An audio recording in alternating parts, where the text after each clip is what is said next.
Okay, do we have confirmation of the agenda? So it was moved by Dawn, so we just need a seconder. I'll second it. Alan? Dale. Oh, Dale, you're here. Okay. Just on the phone. It's the only way I could get in. No, that's okay. Thank you. Okay, number 4, declaration of pecuniary interest.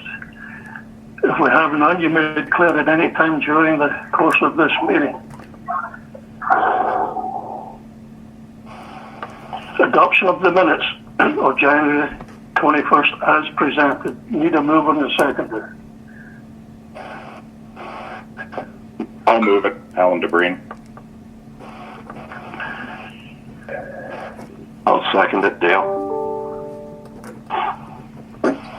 So we have the mover and the seconder. Item number 6 is business arising from the minutes. Do we have any business arising from the minutes? Hearing none, we'll go to Jennifer's report. If the detachment commander is ready, she may submit her report. I am. I'm sorry. Good morning. Can everybody hear me? Can you morning. hear me okay? Yeah. Good morning. So I'll move through this, and obviously if you have any questions, please stop me and I'll be happy to try to answer them for you. So if you look under the media releases, you will see in January and February, we were doing messaging around impaired driving. And in March, we had a fatal head-on collision, but we were quite busy and active with media releases for the first 3 months of the year. Moving on to the community services report, you'll see that school patrol was conducted at a number of schools in Southgate, and the school resource officer was also quite busy dealing with the lockdown safety plans for all 17 schools. In addition, he also attended the youth substance meeting with the Grey Bruce Health Clinic, and that's with a number of other community partners. You'll see our auxiliary unit. I'm sorry, was there a question? Okay. Moving on, you'll see the auxiliary unit hours there. I should let you know that in mid-March with COVID-19, our auxiliary unit was suspended and they are still not active. We're waiting for direction from the commissioner as to when they can start again. But that was really as a result of COVID-19 and just wanting to make sure that those members were. You'll see in the next page when we're looking at ride hours, 2020 year to date for January, February, and March, we were at 8.5 hours. Foot patrol hours were at 34.75. And arrests for impaired by drugs, we had 1. Moving on to the violent crime, you'll see that we're down substantially at minus 43.8% for the first 3 months of the year over last year. However, property crime, we went up 31.6%. And I just want to let the board know that, again, when COVID-19 started and we started to get we were going into quarantine, that the OPP made the decision to redeploy street crime unit members to the front lines. And that was as a result of some of our members who were away from the workplace because they were on a 2-week quarantine, having traveled, or they were symptomatic. And so we wanted to make sure that we had sufficient staffing for the front line. So starting about mid-March, our street crime unit went back to the road. About 2 weeks ago, we had them go back to street crime, and I can speak to that later in the report, but they've been doing some great work since they've returned. So that property crime number, I'm feeling quite confident now that street crime are back at work and doing their duties full time, that we'll see that come down. Moving on to the clearance rate, again, I'll draw your attention to the property crime. Our street crime unit were redeployed. However, over the last 2 weeks, they have executed a number of search warrants. They've recovered property and arrested a number of individuals. So I anticipate that we're going to see that clearance rate change substantially for the next report. When we move on to the calls for service billing summary, you'll see the violent crime that we are down substantially over last year. We were at 318 billable hours, and we're down to 174.9. Now, we did see our calls for service drop off significantly when COVID-19 started. We then started to see them trend upwards, but in those first few weeks, as people were really staying home and were in quarantine, we did see those numbers come down because we were getting the calls for service. Property crime violations, you'll see that we're up. We're at 210.8 hours, over 156.4 from last year. You'll look at the other criminal code violations, excluding traffic, and we are exactly the same as last year, 55.3.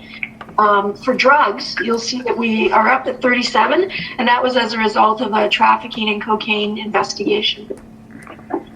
Drawing your attention to statutes and acts, you'll see that mental health calls for service continue to be a leader in that area. And again, we continue to work with our community partners to look for alternatives, but that continues to be a big issue. And we're seeing over the last 6 to 8 weeks with COVID-19 that our mental health calls for service have gone up quite significantly. So it is something we're very live to, and we're working with our community partners. Moving on to operational, you can see that we are at 414 over 334 last year. And looking at operational 2, we're at exactly the same as we were last year at 36.4. And you'll see traffic is up at 102 from 81.6. Moving on to our criminal code and highway traffic act violations. In January, you'll see that we had 112 speeding charges, 1 seatbelt, and 21 impereds. And those 21 impereds are something that our officers have been doing a lot of proactive enforcement, and something we're quite concerned about, but I do suspect it's because of that proactive enforcement that we're seeing those impereds go up. And you'll see overall our Highway Traffic Act offenses in January were at 190 with 21 criminal code, and that would be the impaireds. Moving on to February, you'll see our speeding charges were at 87, and those are down a little bit from the previous month, but if you'll recall, February we had some pretty nasty weather, particularly over a 3 to 4 day period over the weekend, so it's come in line with those charges going down. Again, 7 impaireds. And overall, 129 Highway Traffic Act offenses, and the 7 criminal code traffic offenses would be the impaireds. Drawing your attention to March, you'll see way down at 35, and that again is in line with the start of COVID-19.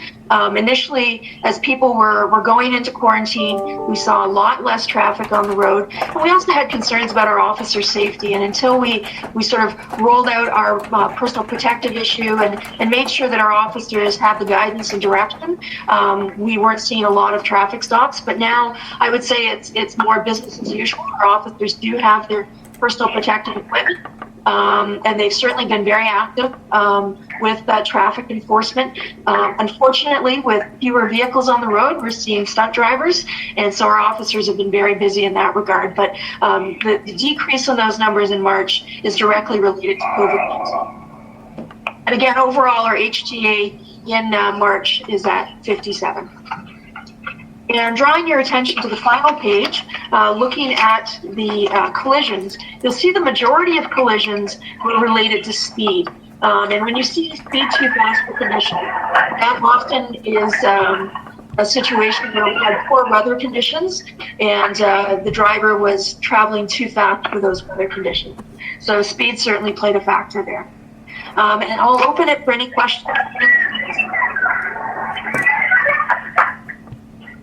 Jim, can we get a mover and seconder for the report just before we open for questions? We didn't have a seconder? We didn't have a mover or seconder unless I missed it. Alan DeBreen will move it. Okay. Lewis will second. Okay, thank you. We can proceed with questions. Jennifer, thank you very much for that report. welcome. This electronic system is beginning to get to me. There was something else in here that we had the mover in a second that the report we received for information. This thing keeps cutting out on me. Okay, if everybody's all set with that, then let's go to number 8, which is correspondence. As a result, the board approved the correspondence items as information and direct staff to proceed with all necessary administrative actions, which brings us to the water sidewalk. There was going to be some discussion on that. We have it on the agenda here. Can we get a mover and seconder, Jim? Can we get a mover and seconder for that, please? For which one? For the correspondence item. Correspondence? We don't have one yet? No. Alan DeBreen will move it. Good.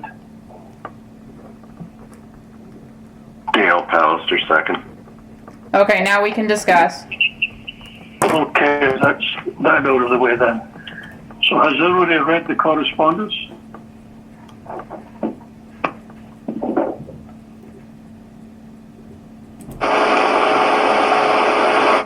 Well, for Alan DeBreen, the answer is yes.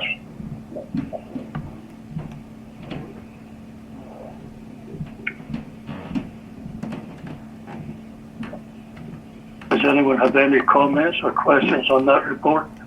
It's a familiar name. Yeah, Alan DeBreen, I have comments and questions. Okay, go ahead. Regarding the Watcher Road snowmobiles. My first question is for the OPP. Do we know how many calls and complaints during the last snowmobile season were made? Oh, we don't, but that is something I can find out. Okay, that would be helpful.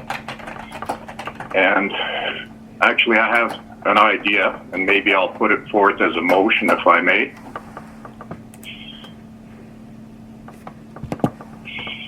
What's your opinion on that, Lindsay? Yeah, he can move a motion. Yeah, that's fine. It would be received for information and whatever he wants to move, and then we would vote on that. Yep. Or I can just put it forth as a suggestion. Doesn't matter. Well, maybe, Alan, the best would maybe be just tell us what your suggestion is, and then we can maybe discuss it, and then if a motion comes out of it, then that's fine. Yeah. Okay. I'm suggesting canvassing the residents of Watcher Road because it is such a small number. As I understand it, it's like 24 houses or less. Now, it's not practical to have somebody go on foot there, and especially with COVID-19, you can't have a town hall. So I would suggest it could be done by mail as a survey. And maybe some simple question to ask if they have any complaints about the snowmobiles on or crossing Watcher Road. If the answer is yes, in the comment section they could explain. If the answer is no, self-explanatory. But what I would also want is a second question, and to ask if they use Watcher Road and the trail for snowmobiles, and just a simple yes, no, or a comment. Now, if there's sufficient number of complaints, I would suggest the council consider possibly a bylaw banning snowmobiles from Watcher Road. I realize it's only a very small street, from driving or crossing on it. And if this was done in a timely manner, this would give snowmobile clubs sufficient time to reroute the trail.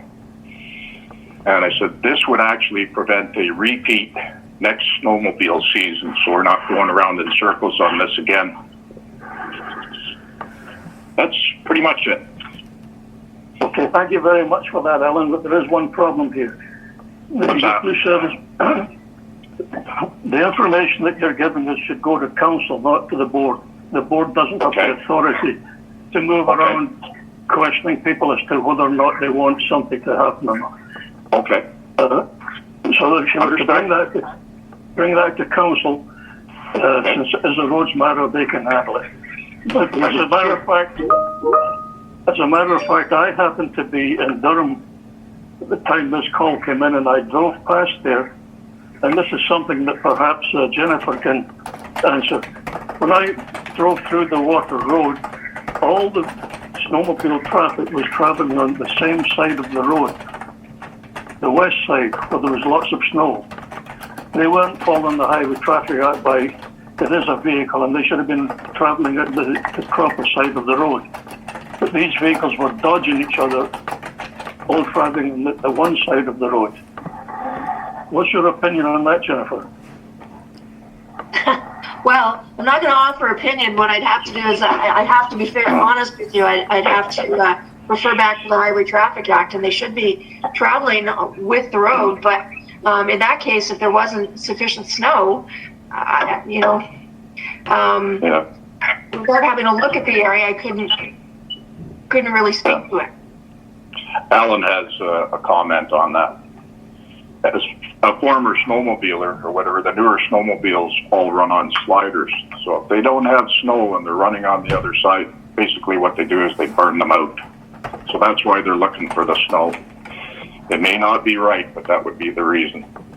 Well, if there's no snow on the travel portion that they're supposed to be on, then they shouldn't be there at all. Agreed. But they should be using the shoulder. Why don't you talk to the road chairman or road superintendent to find out what the protocol is for them on the road? Well, I think this is a matter that council can address. Yeah. Well, it is a recreational sport. You're going to hard hit like a lot of it the last year or so. So, surely there's a compromise here somewhere.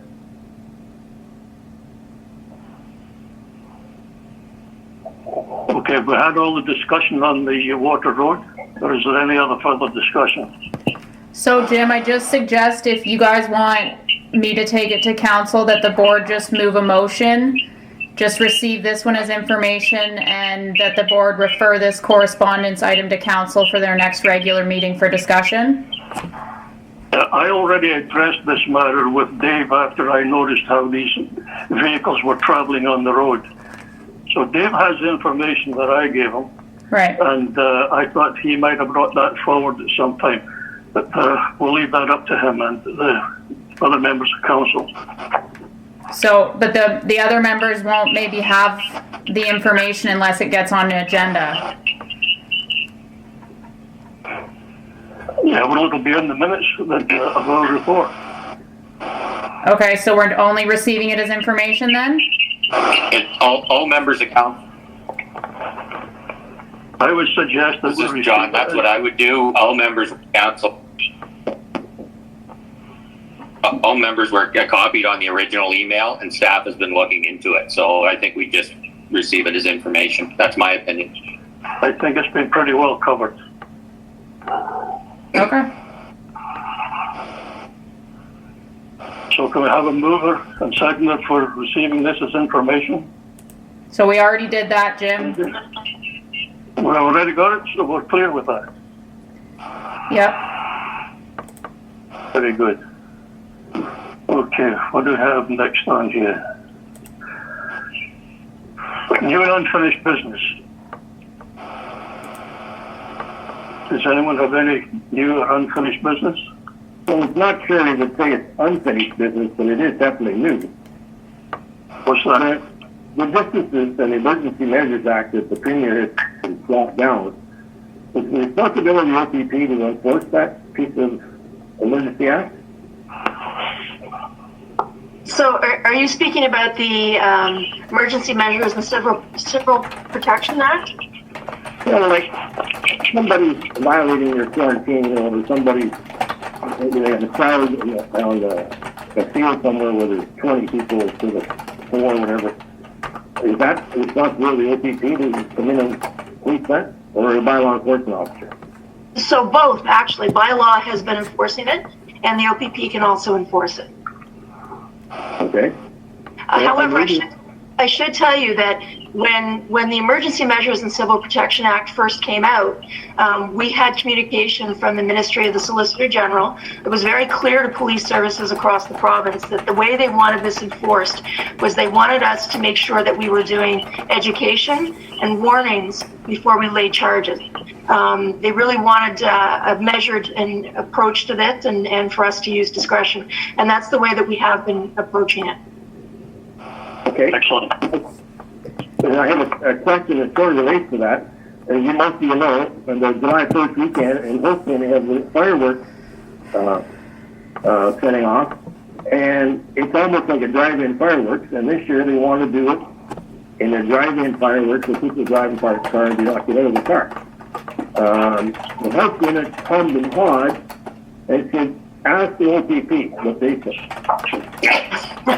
So I can tell you that we are not going to interpret the Emergency Measures and Civil Protection Act. As Ontario starts to reopen, we're getting into issues where sometimes the language is not that clear. And we've been really clear. We've had the health unit call here and ask us to interpret it. And we are not going to do that. What we do is we refer them back to the government hotline. There's a lot of gray area, and that's a bit of a challenge as we've worked through this over the last 9 weeks. We will enforce what is clear. However, we will not interpret. That's not our role. We enforce. We don't interpret. So we are referring people back to that government hotline. And sometimes there's a police-only hotline, and sometimes we call for some direction. We're getting a lot of gray responses as well. So it's been a bit challenging, to be honest with you. It might be easy to ask for forgiveness and permission, wouldn't it? Careful, Don, careful. Just before we continue, can we make sure, because this isn't really new business of the board, let's ask these questions under members' privilege, okay? Oh, I'm sorry, I thought we were there. No, that's okay. I just wanted to caution that. Okay, we're on members' privilege now, so go ahead. What have you heard? That's it for me. That's it? Anyone else got anything on the members' privilege? Alan DeBreen. I'd like to thank all our first responders for their tireless efforts during the COVID-19 crisis, especially the nurses, doctors, EMS, our police, and fire department. That's it. Yeah. Thank you. Thank you. We really appreciate that. And community has been incredibly supportive, and our officers know that, and we very much appreciate it. I'm glad to hear that. Super. Keep smiling. Anyone else? If not, then I have something to say. Oh, Mr. Chair, I just wanted to add in there too, something we tried to do is really increase our visibility during this time. And one of the big things we've done is visibility at the grocery stores during senior hour. And so it's been very positive to ensure that the seniors realize that, yeah, we're in crisis, but the police are still there. And I think that's a big hit. We had someone took a picture of the police car parked in front of the Dundalk Foodland, and that went out on Twitter and received a lot of hits. I just wanted to add that in there as a good news story to show that we are still out there. Thanks, Harry. Yeah. Well, we're well aware of that. You're doing a damn good job, too. Yeah. I have something on members' privilege here that may or may not be of interest to board members, but the Ontario Association of Police Service Boards' annual general meeting is going to be held on May 29th at 3 p.m. And to register, you register through Zoom. What the dickens is that? Lindsay, that's yours. Zoom? Is that what you said, Fru? Yeah. So it's the same basically as what we're using right now. It's just a different way to have an electronic meeting. There's lots of different platforms, and Zoom is one of them. Zoom is one of them. Yeah, so you'd log in, you'd call basically probably the same as you do to call into our meetings. We're just using a slightly different software than Zoom. Well, for any of the members who are interested, if you want to register through Zoom, perhaps Lindsay could do that for you. Does anyone wish to be involved with this? This is John. I've already registered. You have? Is there a cost to the? No, it's free. Okay. Yeah. So Lindsay, could you register me? Yep. Did you get an email? I didn't receive an email about that. All I was receiving was them refunding the actual conference. Yeah. This was one that came in through Joanne Fields some time ago. Okay, can you forward it to me? Yeah. Or one of you, please? Yeah. Can you do it, John? Yeah. I'll look it up and send it. Yeah. No problem. Electronic age has me handcuffed. Does any other board member, would anyone else like to be registered?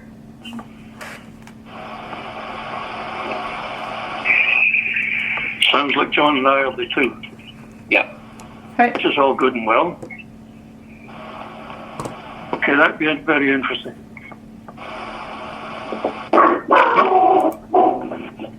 Okay, the alarm is sounding for me. I'm gonna leave. That has to be. Somebody turns the bell. Has to be Don's. Confirmation of the next meeting. Lindsay. Next meeting is July 21st. Let's hope it's in person. Yes. And it won't work. Yeah. Okay, July 21st. Hopefully in the council chambers. If not, we'll do it again electronically. I thought that was the 23rd.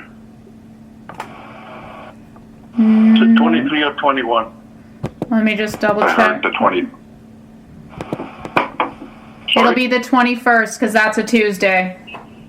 Oh, 21st, sorry. Yep. Yeah. Okay, thank you very much, everyone. I would appreciate a motion to adjourn. I'll move to adjourn. Seconded. So the meeting has officially adjourned. Thank you very much, everyone. In a trying time, Good. make sure that everybody stays safe. Yeah. Okay, everyone. Yeah. Enjoy the. Take care. Yeah. Good job, Jim. Thanks. Thanks.